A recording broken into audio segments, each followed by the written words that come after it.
గూగుల్‌లో what is justice అని search చేయండి. 2 ఆర్ 3 లైన్స్ ఉంటుంది సింపుల్‌గా. కానీ జస్టిస్ కావాలి అంటే చాలా పెద్ద పోరాటాలు జరగాలి. ఇప్పుడు ఇది ఎందుకు చెప్తున్నాను అంటే వీడియో పూర్తిగా చూడండి. మీకే అర్థమవుతుంది. న్యాయం అనేది కోర్ట్‌లో వాదనలు అయ్యాక ఇచ్చే తీర్పులో మాత్రమే ఉండేది కాదు.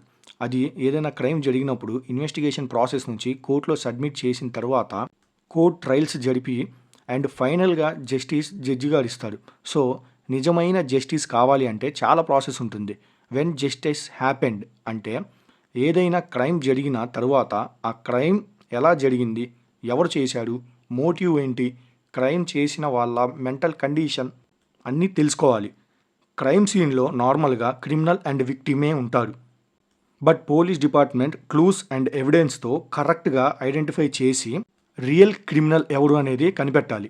చాలా జాగ్రత్తగా ఇన్వెస్టిగేషన్ ఫినిష్ చేస్తేనే రియల్ జస్టిస్‌కి ఎక్కువ ఛాన్సెస్ ఉంటాయి. కొంచెం ఏదన్నా మిస్టేక్ జరిగితే మాత్రం రియల్ క్రిమినల్ తప్పించుకొని ఇన్నోసెంట్ లైఫ్ స్పాయిల్ అయిపోతుంది.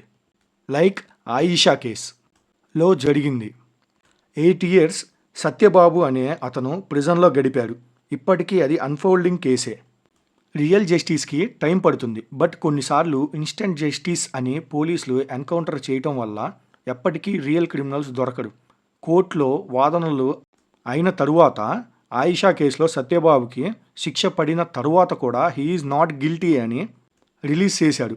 అదే ఆయిషా కేసులో సత్యబాబుని ముందే ఎన్‌కౌంటర్ చేసి ఉంటే ఇన్‌స్టంట్ జస్టిస్ అనే పేరుతో ఇన్నోసెంట్ లైఫే ఎండ్ అయిపోయేది. దిశ 2019 కేసులో చాలా త్వరగా పోలీస్ డిపార్ట్మెంట్ రియాక్ట్ అయ్యి క్రిమినల్స్ని పట్టుకున్నాడు. బట్ కోర్టులో ట్రయల్స్ కూడా అవ్వకముందే వాళ్ళని ఎన్‌కౌంటర్ చేశాడు. వాళ్ళని పూర్తిగా క్రిమినల్స్ అని కూడా అనలేం. వాళ్ళు గిల్టీ అని ప్రూవ్ అవ్వకముందే చనిపోయారు. అది ఫేక్ ఎన్‌కౌంటర్ అని తర్వాత చాలా ఎలిగేషన్స్ వచ్చాయి. నిజం ఏంటి అనేది ఇంకా తెలియనట్టే. 4 మెంబర్స్ని ఎన్‌కౌంటర్ చేశాడు. ఒకవేళ వాళ్ళు చేసి ఉండకపోతే ఇందాక చెప్పిన ఆయిషా కేసులా అయి ఉంటే so instant justice is not correct. అప్పుడు ఎన్‌కౌంటర్ చేశాడు అని అందరూ సెలబ్రేట్ చేశాం. అలా సెలబ్రేట్ చేసుకున్న వాళ్ళందరికీ నేను ఒక మూవీ సజెస్ట్ చేస్తా. ఆ మూవీ జనగణమన. పృథ్వీరాజ్ సుకుమారన్ గారు మెయిన్ లీడ్గా చేశాడు. ఒకసారి ఆ మూవీ చూడండి. మీ థింకింగ్ వేని మారుస్తుంది దిశ కేసు మీద. నౌ ఇప్పుడు కలకత్తాలో ఆర్జీ కర్ మెడికల్ కాలేజ్, ఇది ఒక గవర్నమెంట్ కాలేజ్ అండ్ హాస్పిటల్. ఇందులో Mamita second year PG trainee doctor is rape and murder victim. ఈ incident August 9th early morning 3 to 4 మధ్యలో జరిగింది. ఈ కేసులో ఫస్ట్ చాలా మ్యానిపులేటెడ్ థింగ్స్ జరిగాయి. ప్రిన్సిపల్ సూసైడ్లా ఫ్రేమ్ చేయడానికి ట్రై చేశాడు అండ్ పోలీసులు కూడా ఫస్ట్ ఇది సూసైడ్ అనే చెప్పాడు. బట్ విక్టిమ్ పేరెంట్స్ వచ్చాక వాళ్ళకి సూసైడ్ అని చెప్పి 3 hours లేట్ చేశాడు బాడీ చూపించడానికి. అండ్ తరువాత ఆ బాడీ కండిషన్ చూసిన ఎవరికైనా చాలా ఈజీగా తెలుస్తుంది సూసైడ్ కాదు అని. సో వాళ్ళతో ఉన్న అదే hospital students and doctors fight start చేశాక పోస్ట్ మార్టం జరిగింది. అందులో తెలిసిన చాలా విషయాలు బట్టి ఒక వ్యక్తే రేప్ అండ్ మర్డర్ చేసి ఉండరు అని తెలుస్తుంది. క్రైమ్ సీన్లో దొరికిన బ్లూటూత్ హెడ్సెట్ హెల్ప్తో అండ్ సీసీటీవీ ఫుటేజ్లో ఆ బ్లూటూత్ హెడ్సెట్ పెట్టుకొని ఉన్న సంజయ్ రాయ్ అనే ఒక friend of police and volunteer help worker, అతన్ని పోలీసులు సస్పెక్ట్ చేశాడు.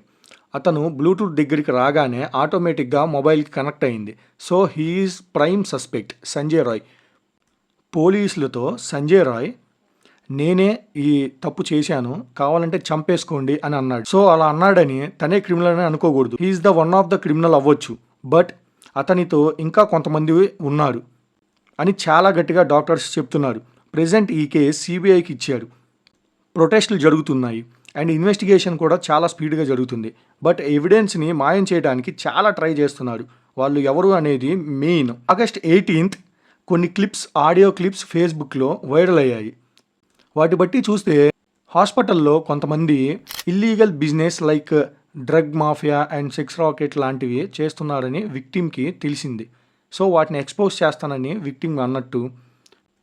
సో వాటికి భయపడిన కొంతమంది చాలా ప్రీ ప్లాన్డ్గా మర్డర్ చేశారు అని ఆ క్లిప్ బట్టి తెలుస్తుంది. కానీ ఆ క్లిప్ ఒక అనాథరైజ్డ్ క్లిప్. సో అవి నిజం అవ్వచ్చు, కాకపోవచ్చు. కానీ అది నిజం అయితే చాలా పెద్ద నెట్వర్క్ బయటపడుతుంది. సో ఇందులో చాలా జాగ్రత్తగా ఇన్వెస్టిగేషన్ చేయాలి. ఇందులో జస్టిస్ దొరకడం చాలా కష్టం. ఎందుకు అంటే ఇప్పటి వరకు జరిగినవి అన్నీ చాలా సస్పీషియస్గా ఉన్నాయి. ఏదో పెద్ద పొలిటికల్ హ్యాండ్ ఉందేమో అనే అనుమానాలు కూడా ఉన్నాయి.